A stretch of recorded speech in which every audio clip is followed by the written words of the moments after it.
everyone. This video is a book review about a book that I purchased last year on Thrift Books and just finished last month. And the title of this book is The 12-Week Year. Get more done in 12 weeks than others do in 12 months. And it was written by Brian P. Moran and Michael Lennington. I believe I got this book on Thrift Books while I was searching for books related to productivity and goal settings. It's not a very long book, but it's also not very short. It's a nice size. You can get it done in a week or so or finish reading it. But I learned a lot and it made me reflect on all of the systems that I have now that I am using to achieve my goals and how I can tweak them and make them better. But before I get into all of the things that I learned from this book, let me share with you a little bit about the authors. So the first author has a website of his own. The other author I do not know. I did find a LinkedIn for him, but I don't think it gave me enough information. So the first author is Brian P. Moran. And this is an old picture of him. Right now, he is currently maybe 64 years old. But in this picture, he was much younger than that. He is a productivity and execution expert.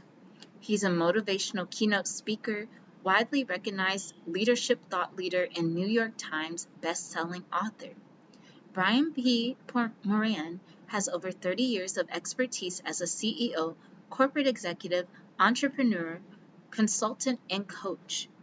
His background as a corporate executive, combined with his experience as an entrepreneur, positions him with a unique skill set to help individuals and organizations grow and prosper. He is a recognized expert in the field of leadership and execution. His realization that most people don't lack ideas, but struggle with effective implementation led to the development of the 12-week year. And it just talks about how he became a best-selling author from the 12-week year program that he developed, and that this system has been used all over the world. It lists the companies.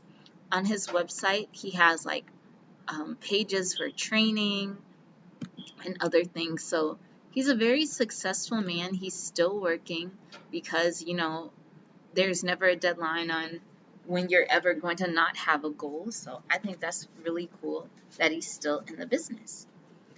Whereas Michael Lennington, I'm not going to go online and look up his page because I have to sift through too much information. So I'm just going to show you his old picture. Currently, I believe he is 65 years old. And it says, Michael Lennington is Vice President of the Execution Company. He is a consultant, coach, and leadership trainer, and an expert in implementing lasting change in organizations. He works with clients in the U.S., Europe, Asia, and the Middle East to help them implement corporate initiatives that drive sales, service, and profitability.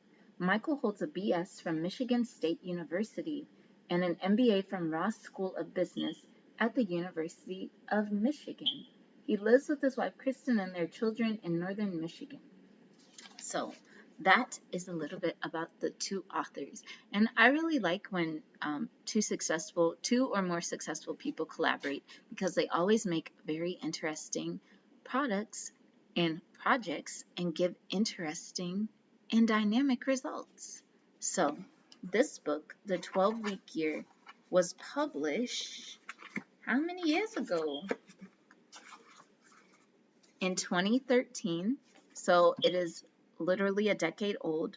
Brian does have some more books that are, productivity related.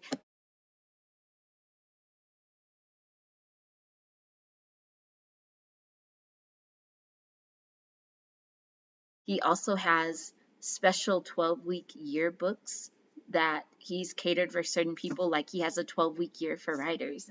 I think that's pretty cool.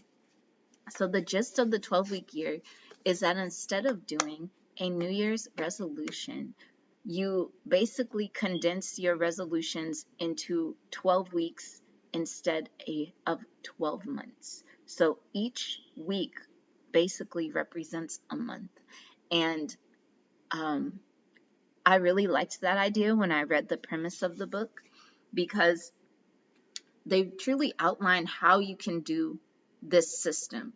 The only thing that isn't included in this 12-week year book is the Achieve system, or the Achieve software. You'll notice that in this book they talk a lot about scoring, which is basically you're scoring your progress. And I didn't know what they meant. I looked throughout the whole book trying to find, like, how do I score this? Like, where is the template for me to score? Until I realized that you actually score in their Achieve software. And the Achieve software is about $297. So if you don't want to pay that much, I would just personally just create your own scoring system. Like, you can have the scores based off of priority, like 1 point would be low priority, 2 points would be high priority or very big project, something like that. So if you want to make up your own score and save money, I would suggest you do that. So in chapter 1, he asks this question. Chapter 1 is called The Challenge. It says, how is it that some people seem to accomplish so much while the vast majority of people never accomplish what they are capable of? If you could fully tap your potential, what might be different for you? How would your life change if each and every day you performed up to your full potential? What would be different 6 months, 3 years, and 5 years down the road if each day you were at your best? I guess this thought process did not occur to me until I came across the concept of Kaizen, the Kaizen method. I know the Kaizen method goes by other names, but it's basically you're achieving your goals, but you're doing the smallest, breaking it down to the smallest task possible. So let's say you want to run a marathon. Instead of just jumping right in and running a marathon, you could basically run in place for 1 minute a day, and then the next month 2 minutes a day, and then the tasks are so small and minute and easy to achieve that you get that automatic rush, like, oh, I accomplished this, let me go further. It motivates you and doesn't overwhelm and intimidate you. And I think that's the kind of angle that the 12-week year was trying to use or come from. He says, the number one factor holding people back from achieving what they are truly capable of is not lack of knowledge, intellect, or information. It's not a new strategy or idea. It's not a larger network of connected people. It's not hard work, natural talent, or luck. Of course, all these things help. They all play a factor, but they are not the factors that make the difference. Execution is the single greatest market differentiator. Great companies and successful individuals execute better than their competition. The barrier standing between you and the life you are capable of is a lack of consistent execution. Now this I know firsthand, because there was one part of my life where I was working at the library, and then there were multiple parts of my life where I was working with small business owners that were in the Black community. And execution is literally what separated them from the entire bunch of people that said they were going to do something but didn't do anything at all. So for example, with the library, I would meet a lot of people that would be like, oh, I should read, I should read, I should read, I should read. Knowledge is power. But they didn't understand that reading is only powerful if you're using the information and applying it to your life. You may use this information to start a business. You may use this information to become a more patient and open-minded person. Me applying what I've read to my life has helped me control my anger issues. It's helped me figure out new ways of making money. It's also helped me give more solid advice to other people, especially in the realm of herbalism and just developing better relationships. So because I have applied reading to my life instead of just reading and reading and reading and that's it, it has significantly changed my entire world. As far as working with like the small Black business owners, I worked closely with all different types. Some were caterers, some were retailers, some had just all different types of businesses. And the main thing that they did that was different from everybody else was sacrifice. And sacrifice is a harsh word, but that is the only word I can think of. Replace sacrifice with execution. They had a plan, and instead of saying, I'm going to do this, I'm going to do that, they just jumped into their plan. Other people would be like, I'm going to start a business, and that's what I'm going to do. And they would say this every year, and nothing would come of it. So execution is what's going to separate you from the rest of the crowd. Think about the areas in your life where you've fallen short, accomplished less than you desire, or less than you feel you're capable of. In each of these scenarios, if you look critically, the breakdown is most often in the execution. Take, for instance, a new idea that someone else has used to create success. How often does that idea fail when a different person tries it? Everybody uses different methods in order to achieve certain things. My method is keeping binders. I can't keep planners. I don't know why I can't keep planners, but if I put it in a binder, I feel accomplished. So for example, this is my to-do binder. I have several binders. I have a money binder, I have a YouTube binder, and I have this binder. In my to-do binder, I have my budget laminated. I have my monthly goals, like these are my monthly goals from February. I read it in another video. You can't really see, but I break down February. I like making charts. So this is my chanting chart. I have all of the mantras that I'm saying, and then I mark with the marker if I did it, and with a red marker if I did not do it. I have a page to track my spending throughout the day because one of my goals is to become financially empowered and to build wealth. These are my New Year's resolutions for 2023, and what I like to do is use this as the, I guess the mother plant. I can't think of a word plant, but it's like the major template, and then anything that I write for February or March or something comes from this main template. I break it down throughout the year. One issue that I've had in the past that got me towards this book is I would literally try to accomplish my goals, my yearly goals in like the last 3 months, and it would just be very hard. I would get very frustrated because I hadn't broken them down throughout the year. He says in this book, hold on. We have written the 12-week year to close the execution gap. It is written in a way that allows you to understand the fundamental concepts of execution and apply them right away. The book is split into 2 parts. Part 1 helps you understand the process to achieve your most valuable goals in only weeks. Part 2 is about making your goals happen. It gives you the specific tools and tips needed to support the ideas in Part 1 of the book. Our 12-week execution system is both flexible and scalable. The concepts apply equally well for individuals as well as groups, both personally and professionally. We have had entire organizations as well as individuals apply the 12-week year with great success. Now, this book, I don't know who wrote in it, but it's some girl named Megan, and Megan likes to write in my book. So, yeah, this is Megan's writing. So, thank you, Megan. I was inspired. I'm not annoyed. I was actually kind of inspired for real. Because I'm like, she's really trying to go somewhere in life. I see. So this is part 1. Things you think you know. And it says part 1 will provide fresh insights regarding what it takes to be great and challenge what you think you know about what it takes to perform at your best and achieve your potential. So the first thing they want you to do is redefine your year.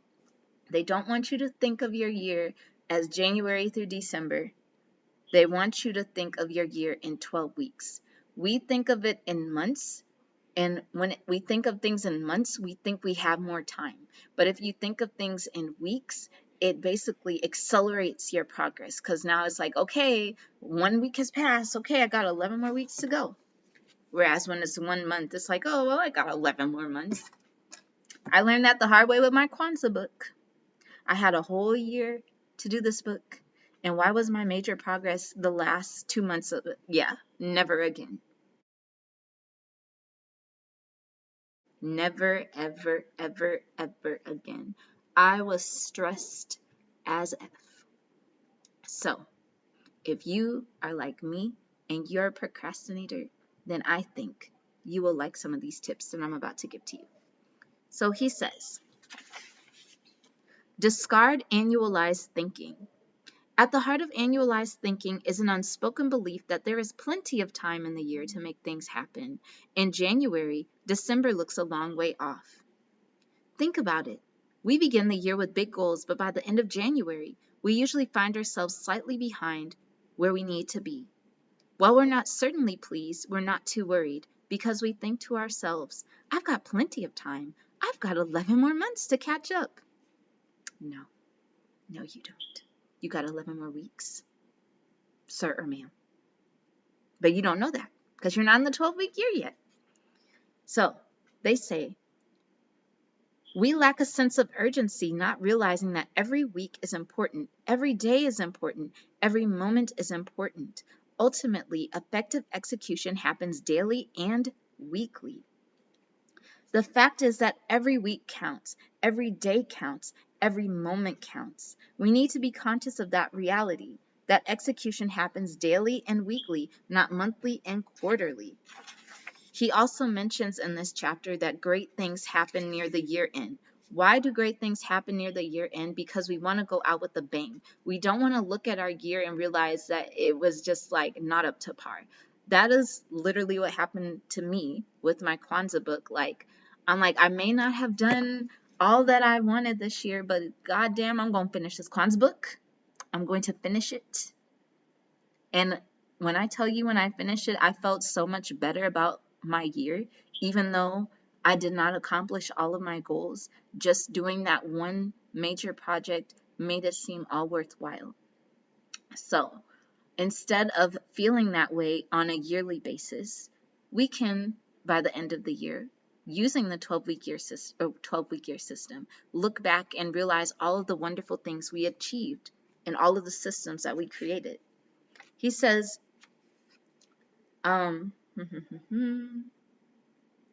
periodization. Okay, so this is the scoring system. 12 weeks equals a year. Forget about a year. Let's redefine a year. A year is no longer 12 months. It is now only 12 weeks. There are no longer 4 periods in a year. There are just 12 weeks, followed by the next 12-week year, and ad infinitum. Ad infinitum? The year-end push to hit your goals now happens not once every 12 months, but all of the time. There is nothing magical about this date other than the significance we give to it, which is December 31st. So, he goes about the emotional connection. Chapter 4. Once you have a clear vision of where you want to go, you will need a plan to get there. Imagine driving yourself across country on a family vacation without a map. You will probably agree that that is not a good idea. You need a plan. So he says working from a plan has 3 distinct benefits. It reduces mistakes, it saves time, and it provides focus. Why are these things that way? Why? Why does it reduce mistakes? If you say, I'm going to California, you're not about to go to Nevada. If you say, I'm going to go to Paris, you're not about to go to Sierra Leone. You're away from your destination. So That is the first thing. When you have a plan, you have some type of direction. When you have direction, even if you falter a little bit, you're still on that same path. It saves time. So he mentions going on a family vacation without a map. If you don't have the map, you're going to be wasting gas, you're going to be wasting money because you don't know where you're going. You could have just had a complete direction, saved some money, and gotten there faster. But if you don't know where you're going to be running in circles. And even though this may be in relation to our goals, this is also in relation to life. If you don't know where you're going in life or have some type of direction or purpose, you're just going to keep going in circles. And if you keep going in circles, you're going to end yourself up in an unhappy situation. Even if you have all of the money in the world, if you don't have any direction or any type of purpose to live for or strive for, you're going to become a very sad person. It provides focus. So for example, me, when I was in college, my ultimate goal, it wasn't, oh, I'm going to get my degree and get a good job. That really wasn't my ultimate goal. My ultimate goal was to go further than both of my parents. I am an only child. I don't have any siblings. I don't have any step siblings. I am literally the only child. And it is up to me to carry that legacy. My dad didn't finish college. My mom didn't finish college. I don't know if she didn't finish college because it was me or I don't know what happened. But my goal in my mind was I'm going to finish college if it is the last thing I do. I'm going to get my degree no matter what anybody says. I failed the same math class 4 times. I'm not very good at math. So it was algebra, statistics, and calculus. I failed all of them. All of them. Terribly. F, F, F, F, F. You failed. Now you had to repeat the same class. And people around me were like, well, Kiara, why don't you just take a break from college? Why don't you just, take a break? It'll be all right. I said, no. I'm going to walk with my classmates. I don't care what none of y'all say. Even if I pass this class with a D, I'm getting my degree. There is no way I'm taking a break from college after I've been here every year for the past 5 years, basically 5 years. Yeah. And that's what happened. I got my degree. I passed statistics with a D. I think it was basically out of the mercy of my professor, but oh well, it's said and done, and I have my degree. So you have to have that drive to finish your goals, no matter how long it takes, no matter how many hours you have to put in. You have to keep your focus in mind. Even if outside things are saying otherwise, keep your focus in mind, and eventually you will get there. So it says, setting goals. The whole point of planning should be helping you to identify and implement the critical actions you need to take to reach your goal. If planning didn't help you execute better, there would be no reason to plan. However, the sad fact is that most plans are not written with implementation in mind. The way the plan is structured and how it is written impacts your ability to effectively execute. Effective planning strikes a working balance between too much complexity and too little detail. So, if you say, I want to be a doctor. Okay, you want to be a doctor. What type of doctor do you want to be? Or no, you might say, I want to be in the medical field. What do you want to be in the medical field? Do you want to be an anesthesiologist? Do you want to be a pediatrician? Do you want to be a gynecologist? Like, what do you want to be? What is it? Because you're going to have, overall classes, but then you're going to have specialized classes. Do you want to be a heart surgeon or do you want to be a brain surgeon? When you put an umbrella of something, there's so many different things that you could get. It's like people saying, I just want a girlfriend or a boyfriend. Okay, you could go out and get a girlfriend or a boyfriend, but do you want a good girlfriend or a boyfriend? Do you want the relationship to go somewhere? Or do you just want to have a summer fling? Like, which one is it? The more you put in the details, the more you're able to flesh out things and realize what it is you want and what it is that you do not want. And it helps push you forward in the direction of your dreams. Once you have established your 12-week goals, tactics will then be determined. The easiest way to break this down is to break down your 12-week goal into individual parts. So here's an example. If your 12-week goal is to earn $10,000 and lose 10 pounds, you should write tactics for your income goal and your weight loss goal separately. Tactics are the daily to-dos that drive the attainment of your goals. Tactics must be specific, actionable, and include due dates and assign responsibility. So here's one example from my binder. And what's interesting is I was doing this before I read the 12-week year. So I haven't really officially started the 12-week year. My deadline from January to now would probably be like March 26th like March 26th. So after March 26th, I'm going to start an official 12-week year.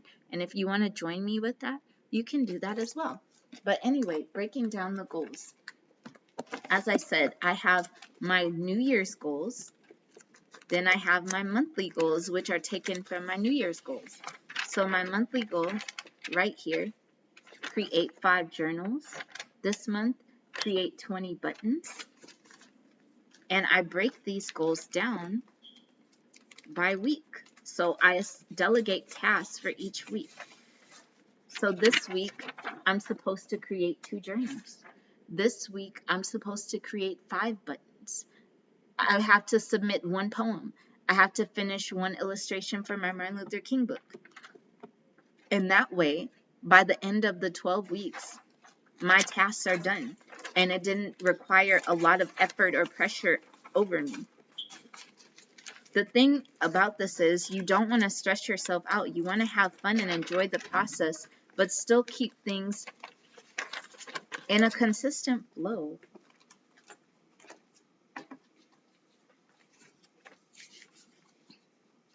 Okay. 1 week at a time. Long-term results are created by the actions you take every day. This is chapter 5.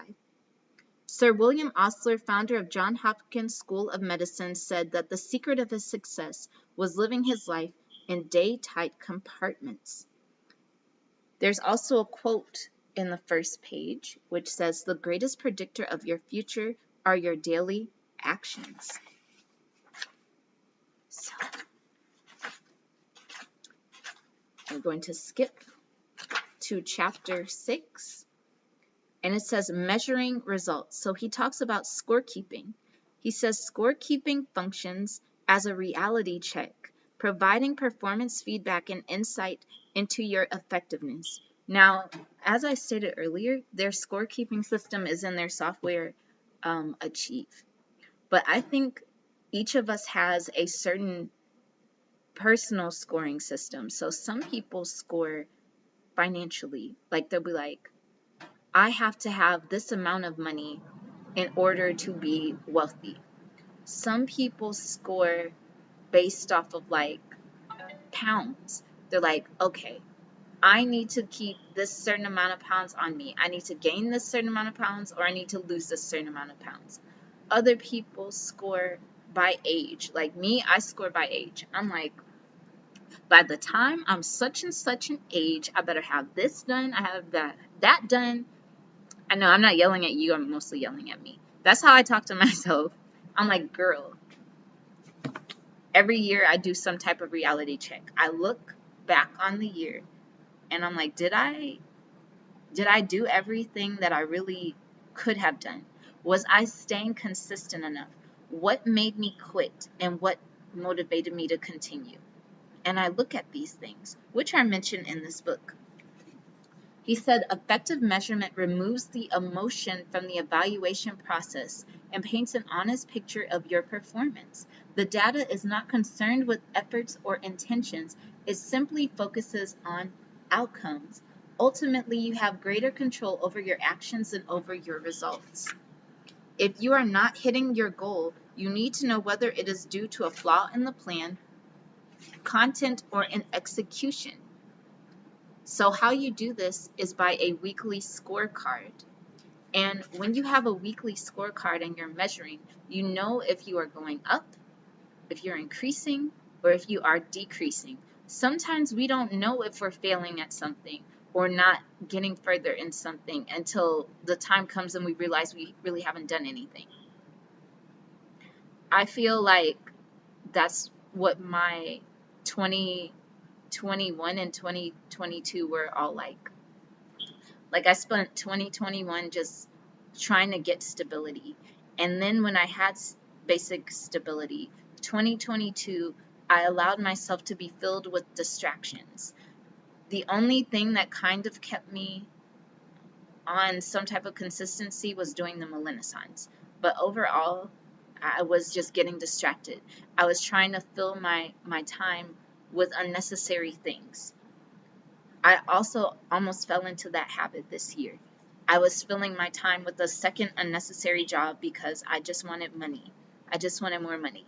And because I had this job, it was depleting me, it was depriving me, and it was keeping me from achieving my goals. I could only do so much. My goals are just as important as being in school right now. My goals are just as important as going to work. Sometimes we do not score our goals or keep track because they are low priority to us. We put other people's goals ahead of our own goals, and that is just a big no-no. How you do this is having intentional time use. He calls it performance time.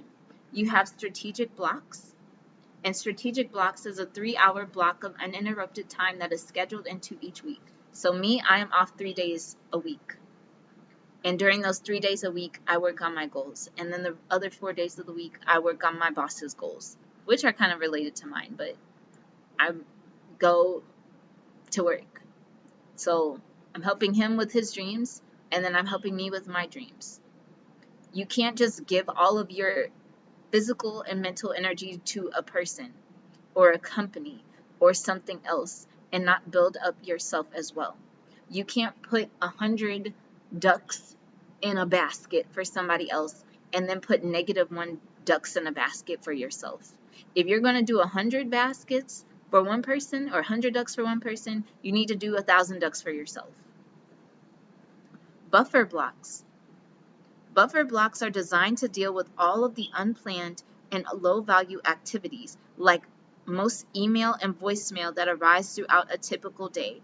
Almost nothing is more unproductive and frustrating than dealing with constant interruptions. Yet we've all had days when unplanned items dominated our time.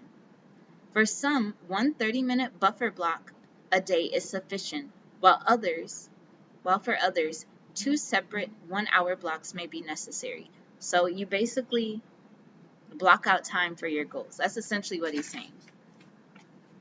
Breakout blocks are where you have free time, because you just can't work and work and work. You're going to burn yourself out, like I did. I burned myself out with this second job, and I was like, you know what? Goodbye. I didn't even give them a goodbye. I just left. I didn't say nothing. I didn't give a 2 weeks notice. I just didn't have time for all of that. Now, mind you, I am a good worker. I never give no notice. I usually give a 1-month notice, but I was so mad at myself for filling up my time with something unnecessary that I could have invested in myself. And I wasted those 2 weeks just standing there thinking about my goals when I could have been executing my goals. So make sure that you find time, some type of time in your week that you can dedicate to your goals. Even if you have to leave your house and go to the library or go to the park, do something. Do something about it, whatever it is that your goal is. Then you have to have accountability, which is a very short chapter. It says accountability is not consequences but ownership. It is a character trait, a life stance, a willingness to own your actions and results regardless of the circumstances. He says some people don't want to take accountability because they feel like it is a punishment. You can't hold others accountable. When you are accountable, you own yourself. I am accountable for all of the days when I could have worked on my goals, but instead I was eating candy bars and playing Candy Crush, which I'm sure go together for real. I was eating candy bars, playing Candy Crush. I was wandering around. I was just like walking around doing nothing when I could have been investing in myself. I could have been sleeping to recover my body and rejuvenate it to work on these goals. But instead of doing that, I did something else. I did something else. And I am accountable for that. And I promise myself that I will not do that as much as I used to. Never again, because some days you might fail. But you have to do that for yourself. Interest versus commitment. He said, act on the commitments, not feelings. So basically, never make a commitment that you really know you cannot do. Me, I have said no to people who have asked me to illustrate their books. Not because I don't want to illustrate their books, but because I want to illustrate my own books more so than their books. I would not have the physical energy to do both their books and my books at the same time, while also going to school and working a full-time job. Something has got to be sacrificed. I know that if I took on their books, my stress levels would drastically increase, because when I'm dealing with my own thing, I don't have to go through a middleman. I can just do it. I know how I want it to look, and I will be adaptable. I can bend some things. I can change and alter some things. But when it's somebody else's project, you want to get it as close as possible and as best as possible for them. So I don't have that amount of energy to stretch out for both of us, because I want the best for me, but I also want the best for you. And it's just not physically possible. Unless I make another Kiara, and that's not about to happen, because we will get into a fight and I will win. No. You got to make sacrifices sometimes.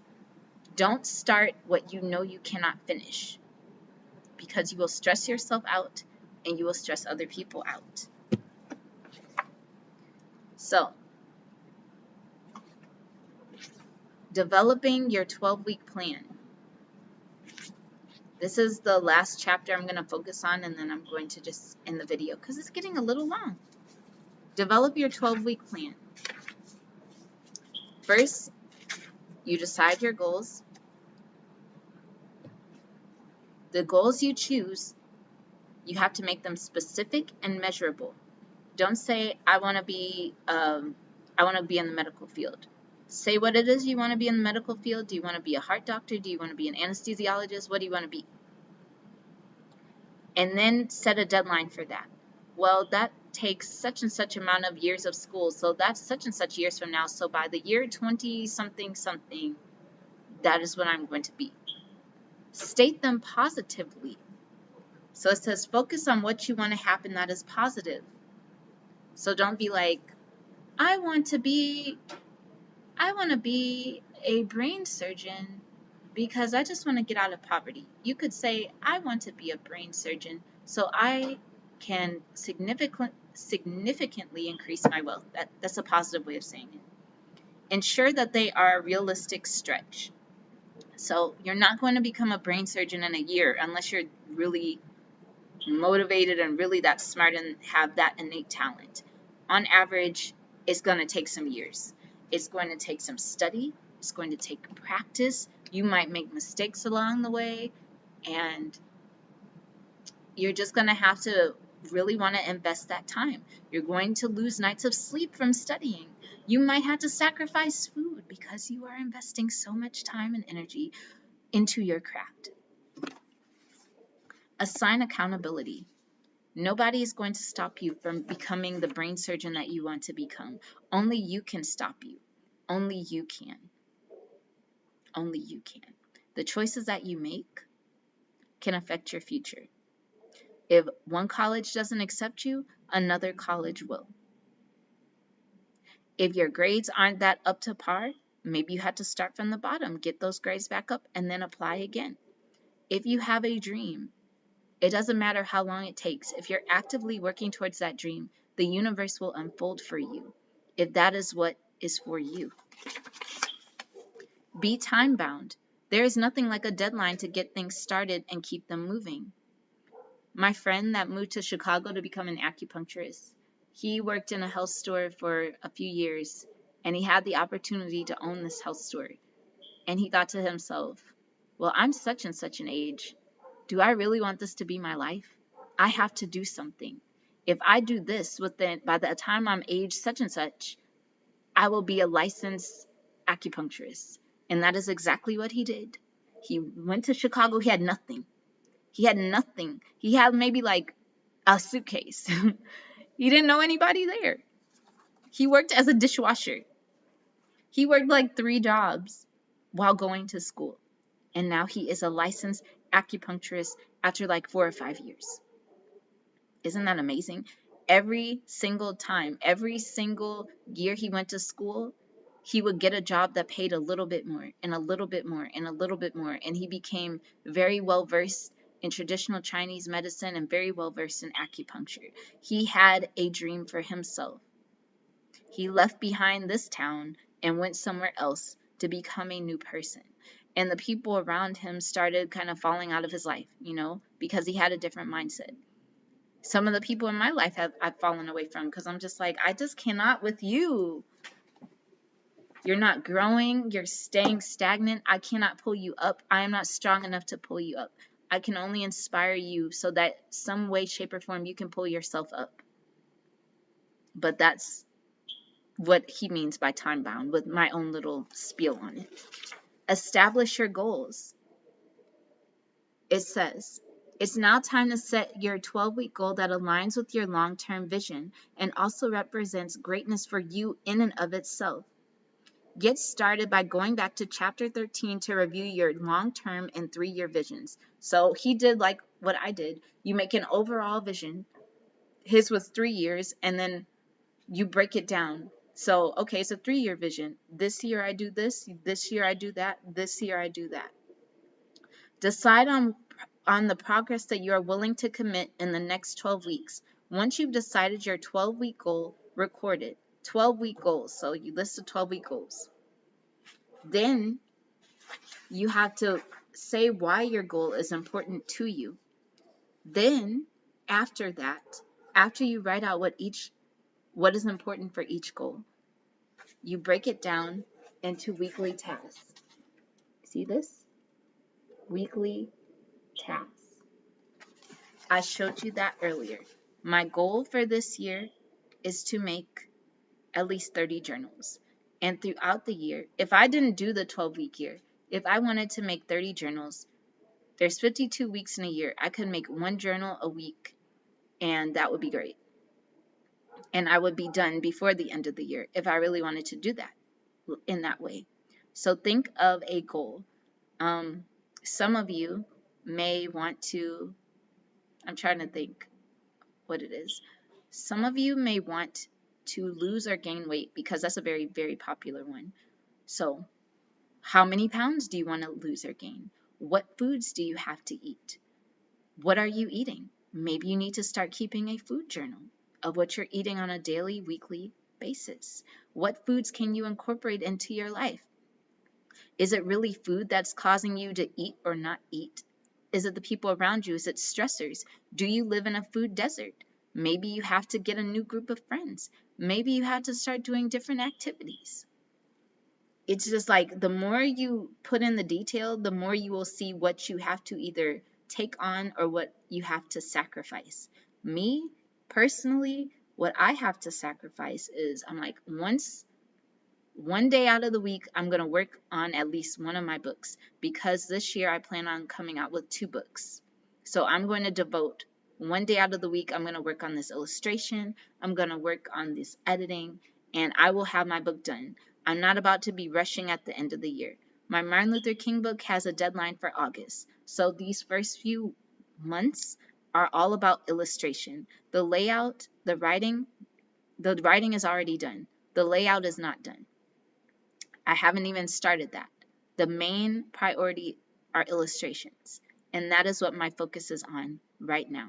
So when you set your goals, focus on what is the biggest priority, and then break it down into that.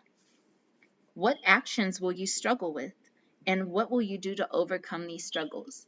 Some people are not losing weight or gaining weight because they either are eating too much, or they are not eating enough, or they are eating the wrong foods. Sometimes it has nothing to do with foods. Sometimes it's a medication you're on.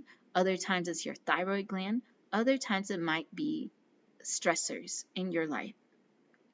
List these as your struggles. And as you write what the struggles for these goals are, it becomes very, very clear what you have to do. It's like a person that's in a relationship with a cheater, and they know they will be happier once they get rid of this cheater, but they just keep holding on. They don't want to admit the obvious. In this 12-week year, it is a time to admit the obvious. If it's right in your face, admit it, and then do something about it. Me, I would rather have a house. I'd rather have a house than live here. Right now, it's okay. I do want to move, but the rent price is so good that I'm willing to sacrifice moving somewhere else in order to stack up money in order to get a house. Other times, I'd have to raise my credit score. So sometimes the money I want to spend on, I don't know, more books, I have to invest in paying off debts. That is a sacrifice I am willing to make to get the goal that I want to get in the end. So think about that. He also lists pitfalls and success tips like your vision, your plan does not align with your vision, you aren't staying focused, you don't make tough choices, you make it too complicated. And at the very back of the book, he has the first 12 weeks. And it's basically an overview of this whole book. Like, your first 4 weeks, like what you do, this is what you do. Week 2, you do this. Week 8, you do that. 13 weeks, blah, blah, blah, blah. So, yeah, that's all I wanted to share with you, So far, I have been using or incorporating the 12-week year into my life, even before I was reading it. So I will officially start it after this first 12 weeks is over. I've used my 12-week year to save $527. I used my little budget binder. I broke it down. I used my budget. I'm like, boom, boom. I could see my progress. Sometimes the reason you fail is because some of you may be visual. You don't see your progress. I would keep a score chart, kind of like, not score chart, but like a grid, kind of like I do with my chanting, where I can see my progress in color. I have my mantras I'm chanting. Every day that I chant it, I color it green. Every day that I don't, I color it red. And it feels good to see more green than red. So sometimes you might have to do that, just a checklist. It's all up to you. So that is all I have to say about that book. Thank you everyone for watching this video. I hope you learned something. I hope that you get this book. I think it would be very helpful to you. It goes into more details than I could have gone in this video. I hope some of my stories kind of was like a buffer to what he was saying. I tried to simplify it in the best way possible. But thank you everyone for watching, and have a wonderful day and happy goal setting. Bye bye.